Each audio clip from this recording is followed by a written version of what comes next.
안녕하세요. 가자연세병원의 고민석 원장입니다. 힘줄이 정상적으로 이렇게 이루어져 있어야 되는 경우가 이제 정상이라고 본다면, 부분 파열 같은 경우는 일부가 이렇게 벌어져 있고 일부는 연계되어 있습니다. 그러니까 부분 파열 같은 경우는 아예 끊어진 건 아니고 일부는 연결이 되어 있으면서 일부는 이렇게 분리되어 있을 경우에 이런 거를 이제 부분 파열이라고 저희가 얘기를 하고, 아예 연결성이 단절돼서 힘줄과 힘줄 사이에 공간이 아예 갭이 생기게 되면 이거는 이제 전층 파열이라고 저희가 얘기를 하고, 전층 파열일 경우에는 한번 이렇게 유격이 생기게 되면 점점 더 유격은 벌어지기 때문에 이럴 경우에는 절대적으로 수술이 필요한 상태라고 볼 수 있습니다. 부분적으로 연결이 되어 있을 경우에는 무조건적으로 처음부터 수술적인 치료를 시행하진 않습니다. 그럴 경우에는 힘줄 부분 파열 있는 부위 쪽으로 충격파 치료를 하시거나 힘줄을 좀 강화시킬 수 있는 인대 강화 주사를 통해서 전층 파열이 진행되는 걸 좀 막을 수 있고요. 전층 파열이 만약에 진행된다면 그때는 수술적인 치료가 필요하지만, 현재 증상이 심하지 않고 부분 파열만 있는 상태에서는 처음부터 수술적인 치료를 고려하진 않고요. 일단은 보존적인 치료 방법으로 충분히 치료하는 것이 좋습니다. 회전근개 힘줄 바로 위에 견봉이라는 뼈가 이렇게 위치하고 있습니다. 근데 우리가 어떤 특정 자세를 취하게 되면 힘줄하고 견봉이라는 뼈의 아랫부위와 계속 충돌을 하게 되고, 이 충돌 부위가 계속 지속이 되면 부분 파열로 이제 파열 진행이 되는 것이고, 부분 파열이 된 상태에서도 계속 충돌이 이루어지면 그거는 이제 전층 파열까지도 진행이 되기 때문에 이 힘줄과 견봉 아래에 있는 부위에 충돌되는 것을 좀 막아주는 운동 치료를 하신다거나 보존적인 치료로 전층 파열로 가는 것을 좀 막아줄 수 있고요. 예를 들어서 견봉과 힘줄 사이에 충돌을 일으켜주는 특정 행동들이 있습니다. 예를 들어서 위에서 아래로 찍어 내린다는 행동, 그러니까 우리가 흔히 할 수 있는 행동 중에 배드민턴 많이 치시는 분들, 그 다음에 수영할 때 자유형이나 이제 배영 하시게 되면 위에서 아래로 팔을 끌어내리는 행동을 하시게 되면 충돌 증상이 더 가속화되기 때문에, 만약에 부분 파열이 있다고 진단을 받으신 환자분들은 이런 운동을 최대한 안 하시는 게 제일 좋고요. 수술하고 나서도 마찬가지입니다. 이제 회전근개 힘줄 파열 수술을 하신 분들도 견봉과 힘줄 사이의 관계가 굉장히 중요하기 때문에 수술을 받은 환자들은 배드민턴이나 수영 같은 운동은 되도록 안 하시는 게 좋다고 말씀드리고, 수영을 꼭 하셔야겠다고 하시는 분들이 있어요. 그런 분들은 이제 힘줄이 충돌되는 걸 좀 최대한으로 줄여주기 위해서 배영이나 자유형 같은 거는 삼가시고 저희가 평형 위주로 수영을 하시라고 말씀드리고 있습니다. 부분 파열이 왔을 때 전층 파열로 가는 기전 골극이 있어서 이제 힘줄이 계속 그쪽으로 충돌을 일으켜서 그걸 가속화시켜주는 자세가 있다고 말씀드렸는데, 그런 자세를 최대한 자제를 하고 저희가 밴드 운동 같은 운동을 통해서 힘줄을 좀 강화시켜주면 어느 정도 자연 치유될 수 있는 능력은 있다고 생각됩니다.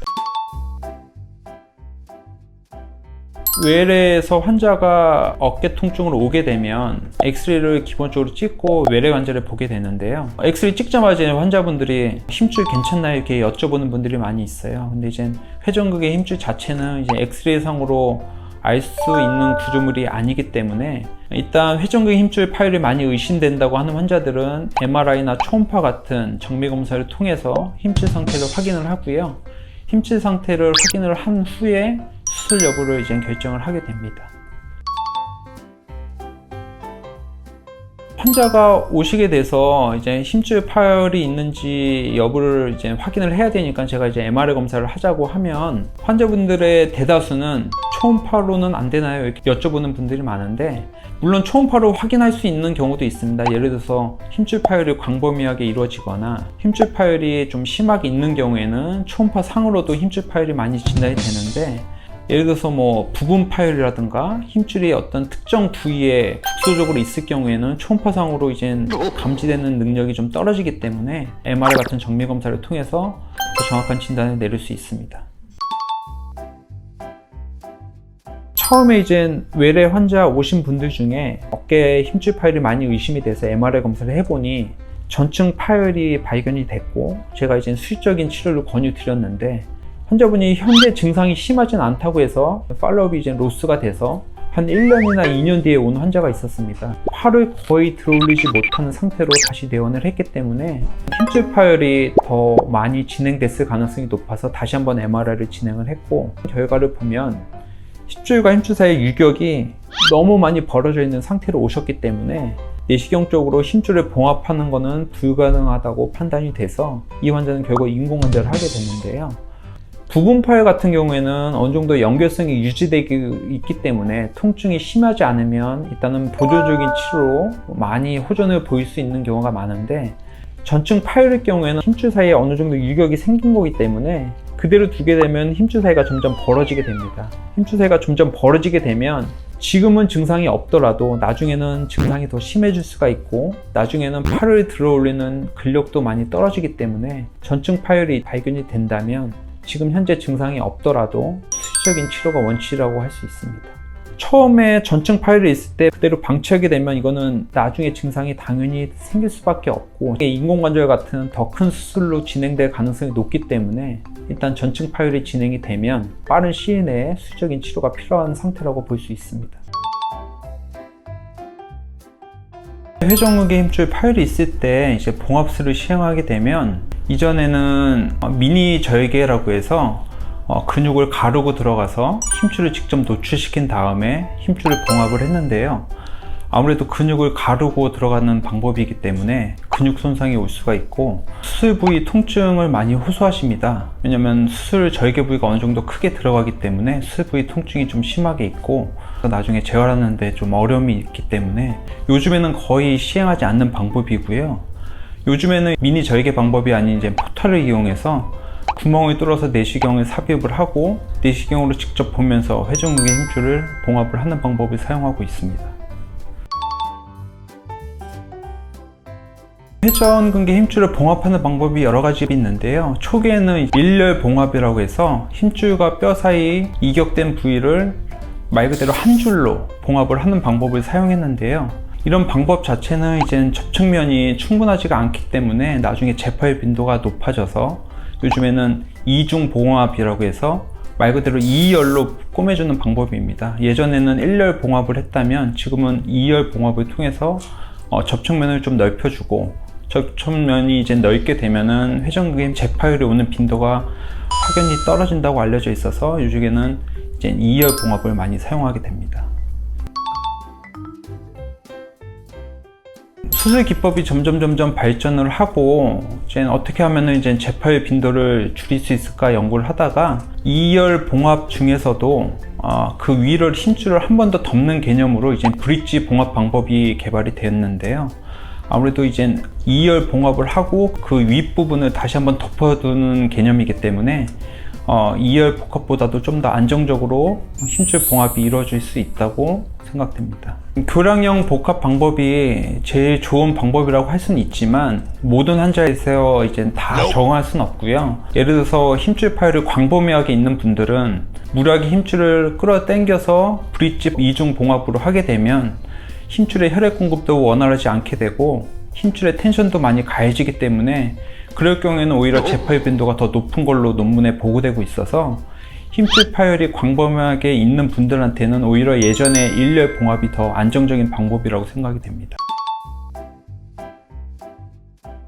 외래를 통해서 회전근개 힘줄 파열이 진단이 되고 봉합이 이루어져야 된다고 이제 판단이 되면 입원을 하시게 되는데, 보통 수술한 당일에 입원을 하거나 수술 전날 입원을 해서 수술 전 검사를 시행을 하고 수술하고 나서는 보통 2박 3일, 회복이 좀 느릴 경우에는 3박 4일 후에 퇴원을 하게 됩니다. 특별한 문제가 없고 예전처럼 이제 미니 절개를 통해서 수술을 하신 분들은 수술 후 통증이 상당하기 때문에 입원 기간이 더 오래 지속적으로 있었었는데, 요즘에는 이제 내시경으로 구멍만 통해서 이제 수술을 하기 때문에 수술 후 통증이 심한 수술은 아닙니다. 3박 4일 이내에 퇴원하시는 것이 보통이라고 할 수 있습니다.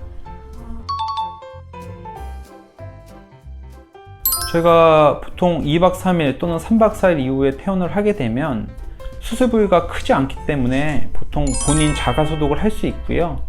2, 3일에 한 번 정도만 수술 부위 소독을 해주시면 되고, 실밥을 제거하는 시기인 수술 후 열흘째부터 2주 사이에 병원에 내원하셔서 그때 상처 부위 확인을 하시고 실밥을 제거하게 됩니다.